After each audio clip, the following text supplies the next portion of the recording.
আবার বলছি, ইংরেজি মাসের নাম, এই মাসটার নাম কি? ফেব্রুয়ারি মাস। এটা একদিক থেকে বরকতপূর্ণ, কারণ এটা আরবি শাবান মাস চলছে। আর এক দিক থেকে এটা গজবের দিক, এই হিসেবে আগামীতে আসছে বিশ্ব নির্লজ্জ বেহায়াপনা ভালোবাসার দিবস। আমি এটাকে কোনো ভালোবাসার দিবস মানতে রাজি নই। এটা এমন এক ভালোবাসার দিবস যেটাকে ভালোবাসার দিবসের নাম দিয়ে হাজার হাজার নারী এই 14ই ফেব্রুয়ারিতে তার ইজ্জতকে হারিয়ে ফেলে। যুবক ভাইরা, আছে কিনা বলো? এখানে আমি আমার অনেক আব্বাজানকে দেখতে পাচ্ছি। দে আর রেসপেক্টেড পারসন। আমি সম্মান দিয়ে বলছি, আব্বাজান শোনেন, একটা কথা বলি, মেয়েরা যদি ভালো হয়ে যায় 80% যুবকরা ভালো হতে বাধ্য হয়ে যাবে। ভালোবাসার দিবসের নামে যে বেহায়াপনা বাংলাদেশ চলে, আপনি বাবা হিসেবে দিস ইজ ইয়োর রেসপন্সিবিলিটি, এটা আপনার বাবা হিসেবে দায়িত্ব।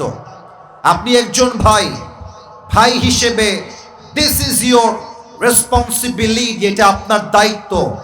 ভালোবাসার দিবসে আমার ঘরের মেয়ে, আমার ঘরের বোন বাসার চৌকাঠ থেকে এক চুল পরিমাণ বাহিরে যাওয়ার সাহস খুঁজে পাবে না।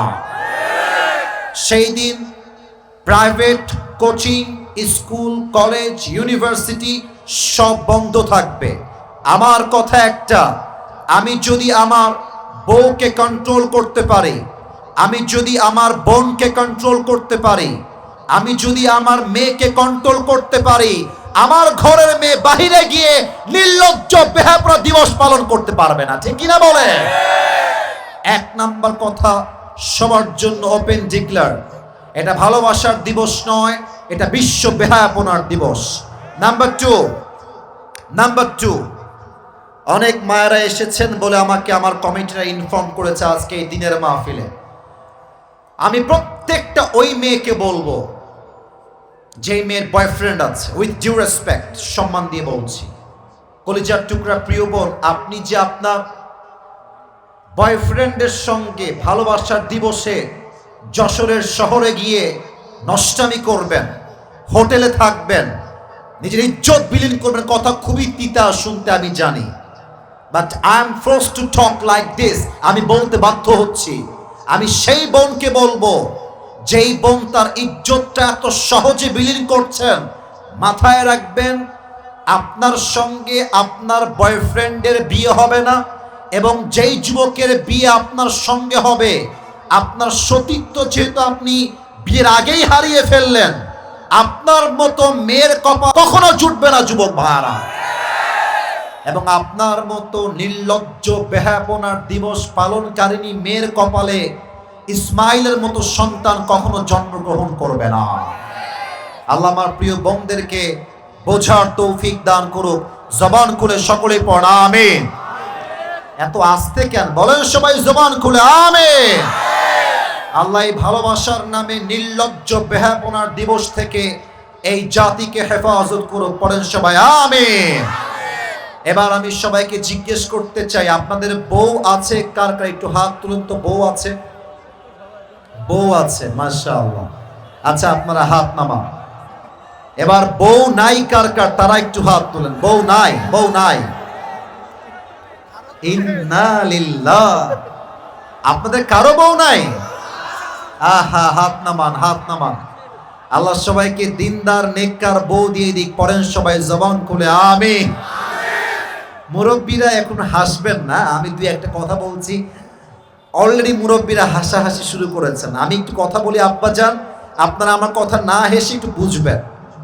আপনি যদি আপনার ছেলেকে সঠিক বয়সে বিয়ে না দেন, আপনার ছেলে যত জায়গায় হারাম সম্পর্কে জড়াবে, প্রত্যেকটা দায়ভার কিয়ামতে আব্বাকেই বহন করতে হবে। ঠিক কিনা বলেন? আমি বলবো, শীতকালে যুবকদের শীত কম্বল দিয়ে দূর হবে না, ল্যাব দিয়ে দূর হবে না, একমাত্র বউ দিয়ে যুবকদের শীত দূর হবে। আল্লাহ যুবকদেরকে দিনদার নেককার বউ দিয়ে দিক। পড়েন সবাই আমিন। আমরা তিনটা তাকবীর দিয়ে তাফসীর শুরু করব। প্রথম তাকবীর দিবেন আমার প্রিয় বিবাহিত আব্বা জান এবং যুবক ভাই। বিবাহিত ভাইরা একটা কাশি দেন। দেখা যাক কারা জিতে আজকে তাকবীর দিয়ে। বিবাহিত ভাইরা আপনাদেরকে জোরে তাকবীর দিতে হবে, সবাই একটা তাকবীর দেন। বিবাহিত ভাইরা, সিঙ্গেলরা চুপ থাকবেন আপনারা। বিবাহিত ভাইরা যারা আছেন, নারায়ে তাকবীর। মাশাআল্লাহ, মোটামুটি চলে, খারাপ না। এবার দিবেন আমার প্রিয় সিঙ্গেল ভাইরা, সবাই একটা কাশি দাও। সিঙ্গেল যারা এসেছো,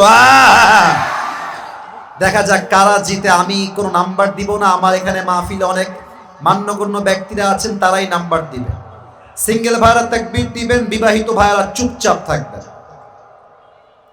সিঙ্গেল ভাইরা, নারায়ে তাকবীর। বিবাহিত ভাইরা আমাকে মাফ করে দিবেন, খুবই সরি, আজকে সিঙ্গেলরাই জিতে গিয়েছে।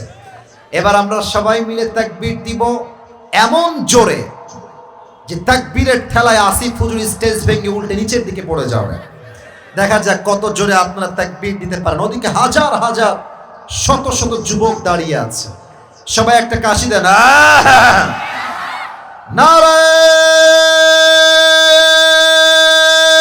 নারায়ে তাকবীর। আল কোরআনের আলো, আল হাদিসের আলো, কোরআন হাদিস যেখানে, আলেম ওলামা যেখানে, যশোরবাসী যেখানে,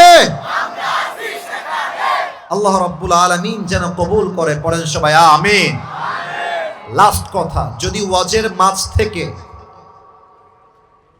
কেউ উঠে যায় দোয়া না করে, তার লুঙ্গি টান দিয়ে ধরে বসায় দিবেন, তবে লুঙ্গি যেন খুলে না যায়, ঠিক আছে ইনশাআল্লাহ? আসুন আমরা তাফসীর শুরু করি। আসরের নামাজ এই মাঠেই অনুষ্ঠিত হবে, so don't go anywhere from this place.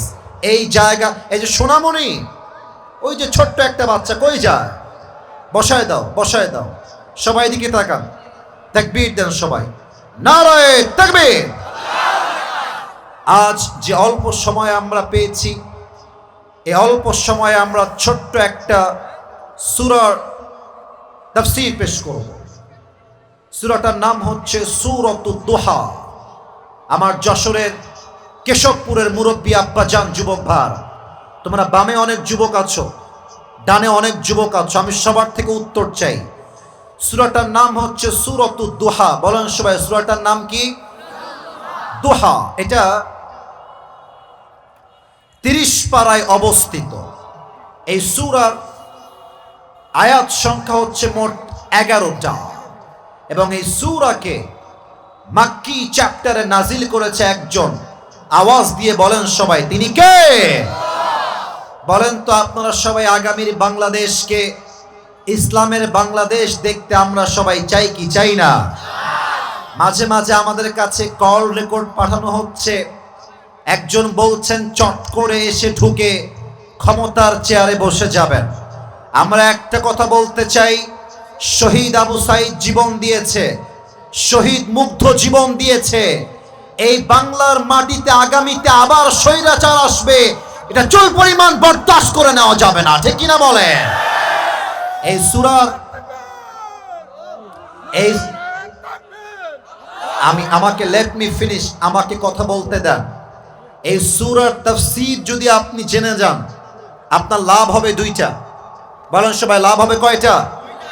1, আপনার জীবনের সমস্ত দুঃখ কষ্ট দূর করে দিবে একজন। আওয়াজ দিয়ে বলেন সবাই, তিনি কে?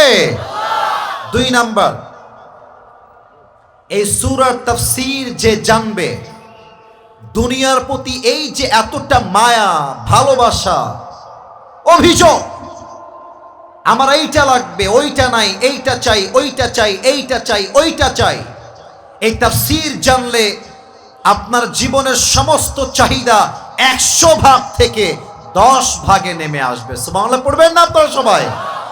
আসুন আমরা শুরু করে দেই তাফসীর, because time is too short. আমাকে অল্প সময় দামি কথাগুলো মেনশন এবং কোট করতে হবে। এই 11টা আয়াতকে আল্লাহ তাআলা মোট 4টি ভাগে ভাগ করেছেন। আমার কলিজার টুকরা যশোরের কেশবপুরের ভাড়া, লুক অ্যাট মাই 4 ফিঙ্গার্স। 4টা আঙ্গুল দেখবেন আর আমাকে জবান খুলে উত্তর দিবেন। সূরা দুহা কে আল্লাহ তাআলা কয়টা ভাগে ভাগ করেছেন? রাস্তার থেকেও আওয়াজ চাই, সবার থেকে।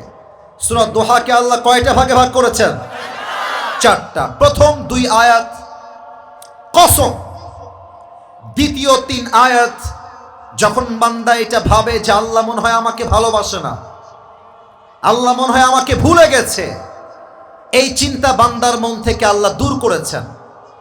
তৃতীয় 3টা আয়াতে আল্লাহ তাআলা বান্দার জীবন থেকে মাঝে মাঝে যে আমরা হতাশ হয়ে যাই, চাকরিতে বরকত নাই, ব্যবসায় বরকত নাই, পরীক্ষা দিলেই ফেল হয়ে যায়, মেয়ের কাছে বিয়ের প্রস্তাব দিলেই রিজেক্ট হয়ে যায়, আমার বিয়ে মনে হয় জীবনে হবে না, এই চিন্তা, এই দুঃখ, এই 3টা আয়াতে দূর করেছে একজন, তিনি কে?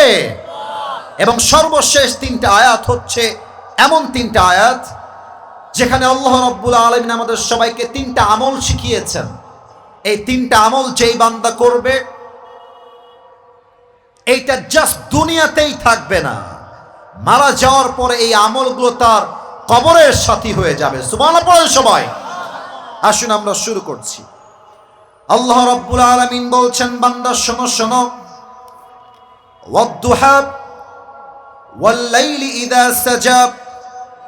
আল্লাহ রাব্বুল আলামিন বলছেন দিনের শপথ আর রাতের শপথ। রাত যখন হয় নিঝুম আর নিস্তব্ধ। আসুন আমরা তাফসিরে ঢুকে যাই। আজকে কি বার ভাইরা? গতকাল কি ছিল? আব্বাজান, ও আব্বাজান আমার সঙ্গে কথা কতি হবে আব্বাজান, আমি আপনাকে সন্তান, আমার সাথে কথা না করলে আমি কথা বলবো কেমবেলা ভাই, কথা কতি হবে আমার সাথে। আজকে কি বার? গতকাল কি বার ছিল? সোমবার। দুহা মানে হলো আলোর শপথ। আল্লাহ মেসেজ দিচ্ছেন, বান্দা মঙ্গলবারে যা হয়ে গেছে হয়ে গেছে, আগামীকাল বুধবার আসবে, যখন বুধবারের সূর্য উঠবে, নতুন সকাল শুরু হবে, তোকে এই চিন্তা করতে হবে মঙ্গলবারে যে অন্যায় হয়ে গেছে হয়ে গেছে, মঙ্গলবারে যেই গুনাহ হয়ে গেছে হয়ে গেছে, বাট বুধবার হবে আমার জীবনের সেরা একটা দিন। এই দিনটা আমি এমন আমল করব যে আমলের বিনিময়ে আমার জান্নাতের ফয়সালা করবে একজন, তিনি কে? এই মেসেজটা হচ্ছে অতীতকে ভুলে যাও, নতুন জীবন শুরু করো।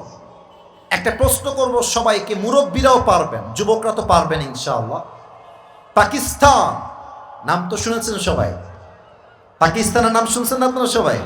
আচ্ছা, একজন ক্রিকেটার যিনি আগে পাকিস্তানের একজন টপ ফেমাস ক্রিকেটার ছিলেন, পরে তিনি পাকিস্তানের একজন প্রধানমন্ত্রী হয়েছেন, কি নাম বলতে পারবেন? ইমরান খান। মাশাআল্লাহ। সেই দিন সূরা দুহা নিয়ে রিসার্চ করতে গিয়ে ইমরান খানের একটা বক্তব্য আমার সামনে আসলো, যে বক্তব্য তিনি সংসদে দাঁড়িয়ে হাজার লাখো মানুষের সামনে দাঁড়িয়ে মারাত্মক একটা কথা তিনি বলেছেন, ওইটা আমি লিখে রেখেছিলাম, আজকে আমি সবাইকে বলছি।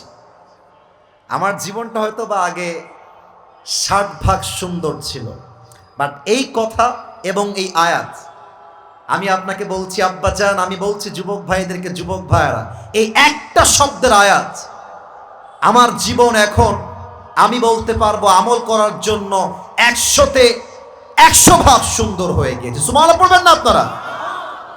ইমরান খান বললেন উর্দু ভাষায়, আমি উর্দু কোট করছি, এরপরে বাংলা তর্জমা করে দিব। উনি বললেন, अगर जिंदगी को समझना चाहते हो तो पीछे देखो, और अगर जिंदगी को जीना चाहते हो तो आगे देखो। যদি তোমার জীবনে তুমি কি ভুল করেছো বুঝতে চাও, অতীত দেখো যে আমি আমার অতীতে কি ভুল করেছি, শিক্ষা নাও। আর তুমি যদি তোমার জীবনকে এনজয় করতে চাও, অতীত দিয়ে নয়, তোমাকে তোমার সামনের দিকে আগাতে হবে। যেই মানুষ অতীত নিয়ে পড়ে থাকে, অতীতে এই ছিলাম, অতীতে গুনাহগার ছিলাম, অতীতে অমুক মেয়ে আমাকে ছ্যাঁকা দিয়ে ব্যাকা করে ফেলেছিল, এই চিন্তা করে যে পড়ে থাকে, তার জীবনে উন্নতি আসে না, বরং যে সামনের দিকে এগিয়ে যায় তার জীবনটা সফলতার চূড়ান্ত পর্যায়ে পৌঁছে যায়, ঠিক কিনা বলে? আল্লাহ বলছে নতুন দিনের কসম, নতুন প্রভাতের কসম। এই হচ্ছে প্রথম দুইটা আয়াত, রাতের শপথ আর দিনের শপথ। এবার আসুন আমরা 2 নাম্বার ভাগে চলে যাই। আল্লাহ রাব্বুল আলামিন বলছেন, বান্দা শোনো শোনো, মা ওয়াদ্দাআকা রাব্বুকা ওয়া মা ক্বালা। ও আমার বান্দা, দুনিয়ার সবাই তোমার হাত ছাড়তে পারে, তোমার বাপ, তোমার বন্ধু, তোমার বউ তোমার হাত ছাড়তে পারে, তোমার হাত আজীবন ছাড়বে না। এক সত্তা আওয়াজ দিয়ে বলেন সবাই, তিনি কে? আল্লাহ। আমাকে তো আপনারা ফেসবুকে আগে দেখেছেন কেউ কেউ নাকি? আমাকে চেনেন তো আপনারা সবাই নাকি? আচ্ছা, আমার ওয়াজের বয়স হচ্ছে মাত্র, ইট হ্যাজ বিন 4 ইয়ার্স, 4 বছর। আমি যখন প্রথম বছর ওয়াজের লাইনে আসছি, আমার ফোনের যে কলগুলো আসতো ওগুলো আমি নিজেই রিসিভ করতাম, নিজের কল নিজে মেইনটেইন করতাম। মুরব্বীরা শুনলে এটা মুরব্বীদের কলিজায় গিয়ে আঘাত করবে, কারণ মুরব্বীরা অনেক সময় অনেক কষ্টে এবং চিন্তায় ভোগে। এই ঘটনা আমার জীবন থেকে নেওয়া, জাস্ট আয়াতের ব্যাখ্যা বোঝাবার জন্য বলছি। আমার কাছে হঠাৎ একদিন একটা কল আসলো। আমি আসরের নামাজের পরে হয়তোবা বাসায় বসে নর্মালি হয়তোবা আমি বসে বসে মানে ইউটিউবিং করছি, মানে ভিডিও দেখছি। কল আসলো, আমি নিজে কল রিসিভ করলাম। আসসালামু আলাইকুম, কে বলছেন? সালাম দেওয়ার পরে আমাকে উত্তর দিল। কে বলছেন, কই থেকে বলছেন? আমি জিজ্ঞেস করছি, কিন্তু আমি দেখছি আমার ফোনের অপোজিট সাইডের যে কলটা যিনি দিয়েছেন উনি একজন মেয়ে বা মহিলা, চিৎকার দিয়ে কান্না করছে, একজন মা, একজন খালা। তো আমি বললাম, আম্মা জান, আপনি আপনি আপনি কাঁদছেন কেন আম্মা জান? আপনি আমাকে বলেন যে কি হয়েছে। আপনি না বললে আমি আপনাকে সলিউশন দিব কেমনে? আমি তো ভাই নতুন মানুষ, একজন মহিলা কল দিয়ে কান্না করছে, আমি নিজেও ভয় পেয়ে গেছি, টু বি অনেস্ট। আমার মনের মধ্যে ভয় তৈরি হয়েছে। পরে আমার আম্মা জান বললেন যে, বাবা, আমি তোমাকে ইউটিউবে দেখছিলাম, তোমার নাম্বার আসলো, আমি তোমাকে কল দিলাম। আমি মূলত এই মুহূর্তে আইসিইউর রুমে অ্যাডমিট আছে, এখানে ফোন অ্যালাউ না, যদিও এখানে কথা বলা অ্যালাউ না, বাট আমি তোমার সাথে কথা বলছি জাস্ট একটা বিষয় শেয়ার করার জন্য। বাবা, আমার ব্লাড ক্যান্সার হয়েছে, আর ক্যান্সারের জন্য ডাক্তার আমাকে বলে দিয়েছেন আপনি সর্বোচ্চ 7 দিন বাঁচবেন। 7 দিনের পরে আপনার জীবনটা হয়তোবা শেষ হয়ে যাবে। এই কথা বলছে আর কান্না করছে, হাউমাউ করে করে কান্না করছে। তখন আমার এই আয়াতটা মনে পড়লো, মা ওয়াদ্দাআকা রাব্বুকা ওয়া মা ক্বালা। আমি বললাম, আম্মা জান, আপনি কান্না একটু বন্ধ করেন, আমি 2টা কথা বলি, একটু শোনেন। আমি বললাম, আম্মা জান, মাথায় রাখবেন, 1 নাম্বার কথা, হায়াত আর মওতের মালিক কোনো ডাক্তার নয়। হায়াত আর মওতের মালিক একজন। আওয়াজ দিয়ে বলেন সবাই, তিনি কে? আম্মা জান, ডাক্তারের কথায় আপনি আপনার ভরসা আশা হারাবেন না। স্টপ ক্রাইং, থামেন। 2 নাম্বার, মনে রাখবেন, আমি তো মাঝে মাঝে আমার ওয়াজে বলি, ভালো সময়ে আই লাভ ইউ বলার মানুষের কোনো অভাব হয় না, আর খারাপ সময়ে আপন মানুষগুলোকে হারিকেন দিয়েও খুঁজে পাওয়া যায় না। আম্মা জান, আপনার মনে হয় আপনার পর হয়ে গেছে। আজকে আপনার মনে হচ্ছে ক্যান্সার হওয়ার পরে আপনার আপন স্বামীটাও আপনার পর হয়ে গেছে। মনে রাখবেন, দুনিয়া সবাই যখন বান্দার হাত ছেড়ে দেয় তখন তার হাতটা আল্লাহ নিজেই ধরে নেয়। আপনি টেনশন করবেন না। মা ওয়াদ্দাআকা রাব্বুকা ওয়া মা ক্বালা। আপনার রব আপনার সাথেই আছে, ইনশাআল্লাহ আপনার কিছুই হবে না। কথা বলে ফোন কাট, আর কোনো কথা হয় না। 2-3 মাস পরের কথা, একদিন আমার ফোনে আবার কল আসছে। কল রিসিভ করলাম, নর্মালি অ্যাজ ইউজুয়ালি আমি কল রিসিভ করি। আসসালামু আলাইকুম, কে বলছেন? বলছে, বাবা। ওয়ালাইকুম আসসালাম, তুমি কি আমাকে চিনতে পেরেছো? আমি বললাম, মা, না, আমি তো আপনাকে চিনতে পারছি না, আপনি কে? পরিচয় দিল যে, বাবা, ওই যে তোমাকে আইসিইউ রুম থেকে কল দিয়েছিল একজন মা, ক্যান ইউ রিমেম্বার দ্যাট? মনে আছে তোমার? বলো আম্মা জান, হ্যাঁ হ্যাঁ মনে আছে। আপনি কি সে বলছেন? বলছে বাবা আমি সেই মা বলছি। শোনো, আমি শুধু বেঁচে নাই, আমার দেহর থেকে ক্যান্সার রোগটাই বিদায় নিয়ে চলে গেছে। আল্লাহু আকবার। এটা আমার জীবনের বাস্তবিক এক্সপিরিয়েন্স শেয়ার করলাম। তো যাদের আজকে ব্যবসা আটকে আছে, যাদের আজকে চাকরি হচ্ছে না, যেই মেয়েদের বিয়ের বয়স হওয়ার পরেও বিয়ে হচ্ছে না, যেই যুবকদের বিয়ে করার ইচ্ছা থাকা সত্ত্বেও বিয়ে হচ্ছে না, মাথায় রাখবা তোমার বিপক্ষে সবাই থাকতে পারে, বাট তোমার পক্ষে এবং তোমার সঙ্গে আছে একজন। আওয়াজ দিয়ে বলেন সবাই, তিনি কে? এবার আল্লাহ বলছেন মান্দা শোনো শোনো, ওয়ালাল আখিরাতু খায়রুল লাকা মিনাল উলা। আচ্ছা আপনারাই বলেন, এটা কি পরকাল না ইহকাল? কে বলতে পারে দেখি তো? এত সহজ উত্তর তাও দিচ্ছেন না আপনারা। আপনারা কি খাওয়া দাওয়া করেন নাই ভাই? আচ্ছা বলেন আমাকে, খাওয়া দাওয়া করেন না? বুঝতে পারতেছি। আর একবার বলছি, এটা কি পরকাল না ইহকাল? এটা কি আখিরাতের জীবন চলছে না দুনিয়ার জীবন চলছে? এবার আমি যশোরের সাউন্ড পেয়েছি, এবার পেয়েছি। আমাকে জবাব, এই ছেলে এই বসো। না না তোমার এক নাম্বার লাগবে, তুমি বসো এখানে। বেটা ফাঁকিবাজ, তোমার তো বউ না, তুমি যাও কোথায় মিয়া? বউ নাই, চুপচাপ এখানে বসে থাকবা। বউ থাকলে যাবেন বাসায়, সমস্যা না। সবাই তাকবীর দেন আমার সাথে, নারায়ে তাকবীর। আমাকে বলেন মুরব্বী আব্বা জান, যুবক ভাই, দুনিয়ার জীবনটা কি বেশি উত্তম না আখিরাতের জীবন বেশি উত্তম? এটাই আল্লাহ বলছেন, ওয়ালাল আখিরাতু খায়রুল লাকা মিনাল উলা। The life of hereafter is much more better than this worldly life. আল্লাহ তাআলা বলছেন দুনিয়ার জীবনটা আসল উত্তম জীবন নয়, বরং দুনিয়ার জীবনের চাইতে আখিরাতের জীবনকে হাজার হাজার গুণ বেশি উত্তম বানিয়েছে একজন, তিনি কে? এবার আমি একটা ঘটনা বলবো হাদিস থেকে। এটা আমার শেষ ঘটনা, কারণ হলো একটু পরে আসরের নামাজ হবে। একটা প্রবাদ বাক্য আছে যশোরের ভাইয়ারা, সবাইয়ের ক্ষতি হবে আমার সাথে, শেষ ভালো যার। কমিটির ভাইয়ারা কয়, আপনারা কইলেন না, শেষ ভালো যার সব ভালো তার। আমাকে বলেন তো, কিয়ামতের দিবসে বান্দার জান্নাতে যাওয়ার জন্য 100 আমলে কত আমল লাগবে?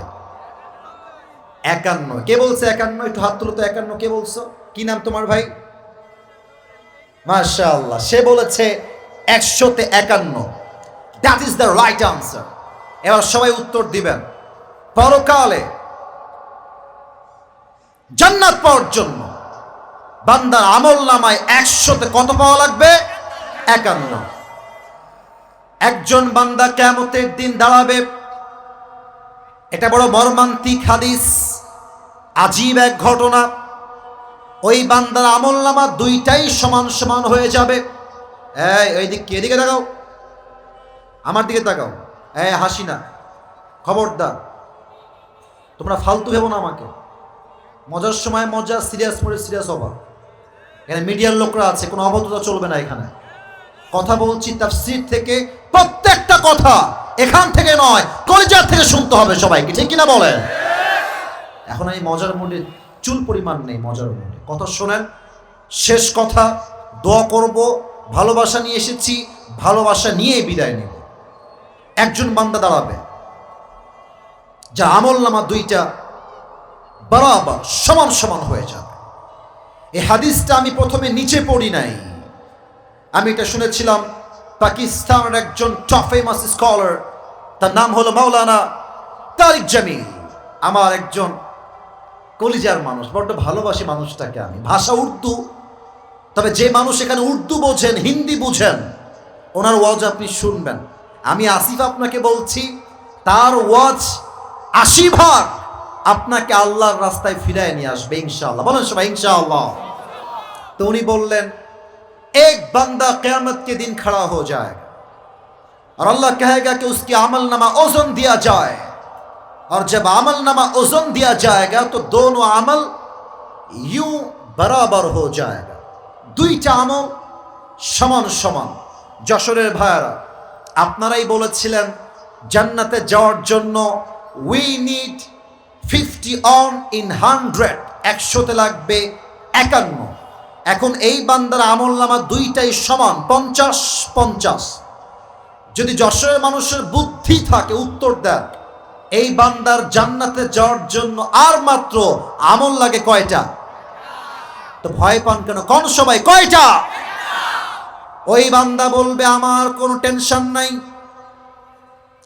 मुझे परेशानी की कोई बात नहीं है, मेरी बाप यहां पर है, मैं बाप से कहूंगा अब्बा मुझे बस एक अमल दो, मेरी बाप मुझे एक अमल देगा और मैं कन्फर्म जन्नती हो जाऊंगा।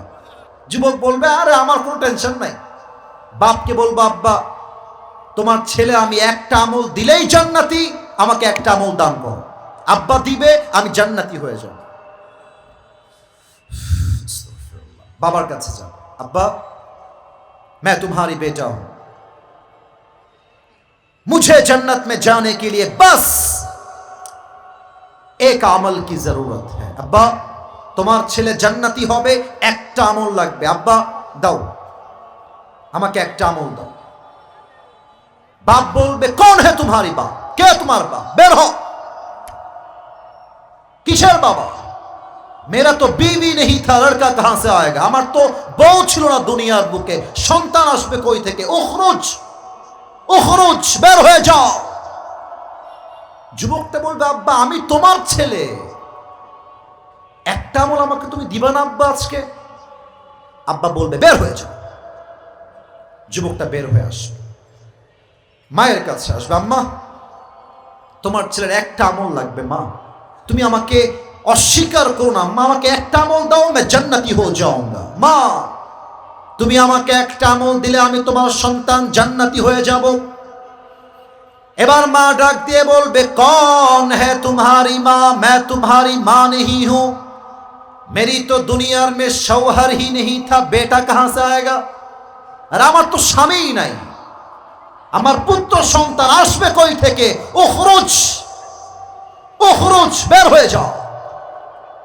বাবা মা সন্তান বউ বাচ্চা একটা আমল কেউ তাকে দিবে না।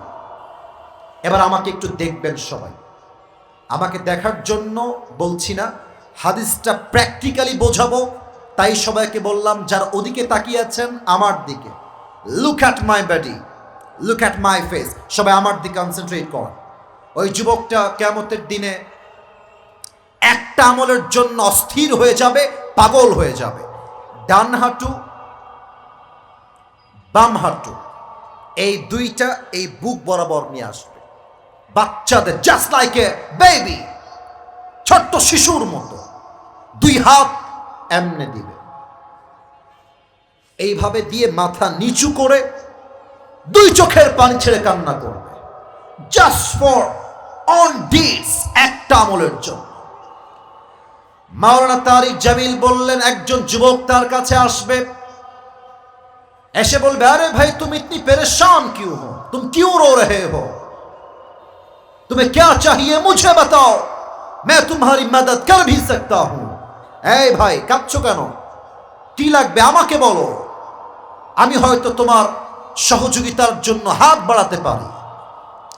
যুবক চোখ তুলবে, আমাকে দেখেন সবাই, চোখ তুলবে। এই ভাই কে গো আপনি?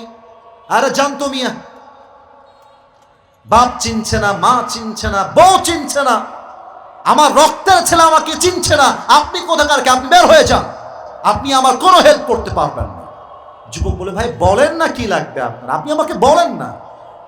যুবকটা বলবে ভাই मेरी दोनों अमल बराबर हो गया है, मुझे जन्नत में जाने के लिए बस एक अमल की जरूरत है। भाई रे একটা আমল হলেই আজকে আমি জান্নাতি। Are you sure? আপনার একটা আমল হলেই জান্নাতি, আর ইউ শিওর? বলবে yes I am damn sure, একটা আমল হলেই আমি জান্নাতি। ওই যুবকটা বলবে ভাই নো টেনশন, ওই একটা আমল আজকে আমি আপনার ভাই আপনাকে দান করব। সুবহানাল্লাহ পড়বেন না আপনারা সবাই মিলে একবার? না, এটা যশোরের সুবহানাল্লাহ 0% হয় নাই, সবাই মিলে জোরে সোরে কোন সুবহানাল্লাহ। হায় হায়, ওই যুবক বলে, ভাই আপনি সত্যি আমাকে একটা আমল দিবেন? সত্যি? আরে ভাই দিব, আপনি দিবেন কিনা তাই কম। তো বলবে দেন দেন দেন, একটা আমল আমার খুব লাগবে। একটা আমল নিয়ে সোজা আল্লাহর কাছে দৌড় দিবে। আল্লাহ, ये देखो मुझे एक अमल मिल गया है, मुझे अभी के अभी जन्नत में दाखिल करा दो। अल्लाह, এই দেখো একটা আমল পেয়ে গেছি, আল্লাহ আমাকে জান্নাত দাও। সময় কম, হাদিস লম্বা, শর্টকাটে বলছি। আল্লাহ বলবে, এই বান্দা, তোর একটা আমল তো কে দিয়েছে রে বান্দা? তোর বাপ দেয়নি, মা দেয়নি, বউ দেয়নি, বাচ্চা দেয়নি, সন্তান দেয়নি। নো ওয়ান হ্যাজ গিভেন, কেউ দেয় নাই। দিল কে তোকে একটা আমল? ওই যুবক ডাক দিয়ে বলবে, হাদা আখি, আল্লাহ এই যে আমার ভাই, আমার এই ভাই আমাকে একটা আমল দান করেছে। আল্লাহ বলবে, এই বান্দা, doesn't make any sense, तेरा दिमाग तो ठीक है, তোর মাথা ঠিক আছে রে বান্দা? বাপ দেয় না, বউ দেয় না, বাচ্চা দেয় না, তুই কে একটা আমল দেনেওয়ালা? কে তুই? কেন দিয়েছিস? এবার ওই যুবক ডাক দিয়ে বলবে, আল্লাহ মেরে পাস সির্ফ এক হি আমল হ্যায়। ও আল্লাহ, আমার কাছে আমল আছেই মাত্র একটা। তা আমি ভাবলাম একটা আমল দিয়ে আমি কি করব? আমি তো এমনিতেও জাহান্নামী, অমনিতেও জাহান্নামী। ও থাকলেও কি, ও না থাকলেও কি, আমি তো জাহান্নামেই যাব। তা আমি ভাবলাম আমার একটা আমল যদি আমার ভাইকে আমি দান করে দেই, আমার ভাই যদি একটা আমল পেয়ে জান্নাতি হয়ে যায়, আমার সমস্যা কোথায়? আমি দয়া করে মায়া করে একটা আমল আমি আমার ভাইকে দান করে দিয়েছি। সুবহানাল্লাহ। আল্লাহ বলবে, ও আচ্ছা আচ্ছা, तुम मुझसे भी बड़ा मेहरबान बनना चाहते हो। এই বান্দা, তুই কি আমার চাইতে বেশি দয়াময় হবি নাকি রে? না, নো, আনা রহমান, আনা রহিম, I am the most merciful, I am the most gracious, I am the most kindful Lord, मुझसे बड़ा मेहरबान और कोई भी नहीं हो सकता। আমি হলাম সবচেয়ে দয়াময় প্রভু। এই বান্দা, তোর তো আজকে একটা আমল পেয়ে তোর আমলটা 51 হয়ে গিয়েছে। যা, तू जन्नत में चले जा, लेकिन तू अकेले जन्नत में मत जाना। जिस भाई ने तुझे एक अमल दिया है, तू भी जन्नत में जा, अपनी भाई को साथ लेकर दोनों जन्नत में चले जा। सुभान अल्लाह। আল্লাহ বলবে, এই বান্দা, তোর দয়া কি আমার চাইতে বেশি নাকি রে? না, আমার দয়া পাহাড় সমপরিমাণ, আমার দয়া আকাশ সমপরিমাণ। তুই যদি আমার বান্দার জন্য একটা আমল দান করতে পারিস, তা আমি আল্লাহ তোর জন্য জান্নাতের ফয়সালা করতে পারবো না কেন? কোন সবাই সুবহানাল্লাহ। এটাই আল্লাহ বলছেন, ওয়ালাল আখিরাতু খায়রুল লাকা মিনাল উলা। এই দুনিয়া ইনসাফের জায়গা নয়, এই দুনিয়া জাস্টিসের জায়গা নয়, বরং পরকালের জীবনে ইনসাফ এবং দয়াকে কায়েম করবে একজন। আওয়াজ দিয়ে বলেন সবাই, তিনি কে? আসুন আমরা জাস্ট একটা আয়াতের তর্জমা শুনবো, তারপরে দোয়া করতে আমি বাধ্য, কারণ ওয়াজের চাইতে নামাজটা 1000 গুণ বেশি দামি, ঠিক কিনা বলে? Already 5 minute, it's over, I am so sorry for that. আল্লাহ তাআলা বলছেন, ওয়ালা সাউফা ইউতিকা রাব্বুকা ফাতারদা। বাদ বাকি আয়াত আজকে আমি পারলাম না, জাস্ট এটা বলেই শেষ করবো। এই পেছনে, এই ওই কই যায়? কালো শার্ট, কালো শার্ট, বসে পড়ান, এদিকে তাকান সবাই, এদিকে। আল্লাহ বলছেন, ওয়ালা সাউফা ইউতিকা রাব্বুকা ফাতারদা। Whatever you have lost in your life, Allah says in this ayah, indeed and verily your Lord will give you something that will definitely make yourself happy. আল্লাহ বলছে, বান্দা, অতীতে তুমি যা হারিয়েছো, হতাশ হয়ে যেও না, নিরাশ হয়ে যেও না। Put your trust on your Lord. আল্লাহকে ভরসা করো। তুমি যা হারিয়েছো তার চাইতে 1000 গুণ বেশি উত্তম তোমাকে দান করবে একজন। তিনি কে?